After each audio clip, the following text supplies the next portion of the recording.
खुद बना के खा। ठाकुर जी बेचारे रसोई में गए, स्वयं आटा मार करके रोटी सब्जी बनाई ठाकुर जी ने। मैं कह रहा था कथा में कि एक भक्त के द्वारा कितनी बड़ी कृपा कि इतने घनघोर दुष्ट जीवों को ठाकुर जी के हाथ का बना प्रसाद मिलने वाला है, एक सक्कूबाई के कारण। ठाकुर जी ने रोटी सब्जी अपने हाथ से बनाई, पहले पति को पवाया सक्कूबाई के, फिर सास को पवाया। अच्छा, और दिन तो सक्कूबाई बनाती थी। अच्छा, भोजन बेस्वाद बने तो थोड़ा बहुत खाते हैं, स्वादिष्ट बने तो ज्यादा खाते हैं। 5 बार आटा मारना पड़ा ठाकुर जी को। बोले अच्छी भूख लगी हमको। पति के राज बहुत बढ़िया लगा, और बनाओ। ठाकुर जी बनाते जा रहे हैं। फिर सास की बारी आई, सास ने भी खूब खाया, ससुर ने भी खूब खाया। अंत में बोले अब तू भी खा ले। ठाकुर जी ने अपने हाथ से आज पहली बार अपने लिए रोटी बनाई।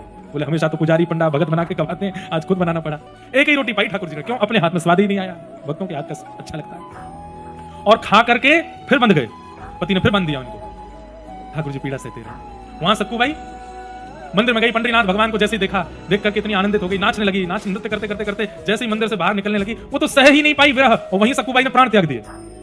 मंदिर के द्वार पर ही प्राण निकल गए सक्कूबाई के। ठाकुर जी बोले अब मेरा क्या होगा?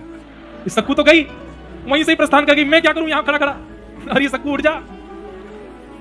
उबार करी वैष्णव जो गए थे बेचारे, उन्होंने सक्कू को पहचान लिया। बोले ये तो वही है, वो गांव से निकले थे, हमारे बीच नाच रही थी, सास मारते बेचारी कहीं से भाग के आई। ठाकुर जी का दर्शन करके देखो इसके भाग्य यहीं प्राण त्याग दिए। अब इसके घर के लोग तो बड़े दुष्ट हैं, उनके पास इसके शव को नहीं ले जाते, हम ही इसका संस्कार कर देते हैं। सक्कूबाई का संतों ने संस्कार कर दिया।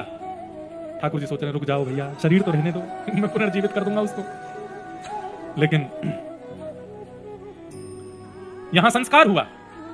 ठाकुर जी रात्रि में चंद्रभागा तट पर गए और जहां सक्कूबाई का संस्कार हुआ, वहां सक्कूबाई के ही वो फूलों से ठाकुर जी ने उसको पुनर्जीवित किया और कहा कि सक्कू अब तू वापस अपने घर जा। सक्कूबाई बोली नाथ ये कैसा किया आपने? मुझे अपने चरण प्रदान करके, अपना लोक प्रदान करके आपने पुनर्जीवित कर दिया मुझको। ठाकुर जी बोले तू जा घर पे, तुझे पता चलेगी मैं बंधा खड़ा हूं, मुझे जाके वहां मुक्त कर। यहां सक्कूबाई लौट करके आई, आकर के देखा तो सक्कूबाई जैसी एक बंदी हुई है, तुरंत उसको खोल करके मुक्त आदि किया। ऐसी पूरी लीला ठाकुर जी ने कराई और फिर पूरे परिवार को भक्ति भाव प्रदान किया। भक्ति अद्भुत है बंधुओं, ठाकुर जी सब करने को तैयार हो जाते हैं अपने भक्तों के लिए, बस उसके चित्त की भक्ति निस्वार्थ भाव और निष्कलंकित भाव की हो तो सही। ठाकुर जी के प्रति सब करने को राजी होते हैं। और वो कैसे होगा? पिबत भागवतम रसमालयम, केवल सुनकर के मत जाइए यहां से।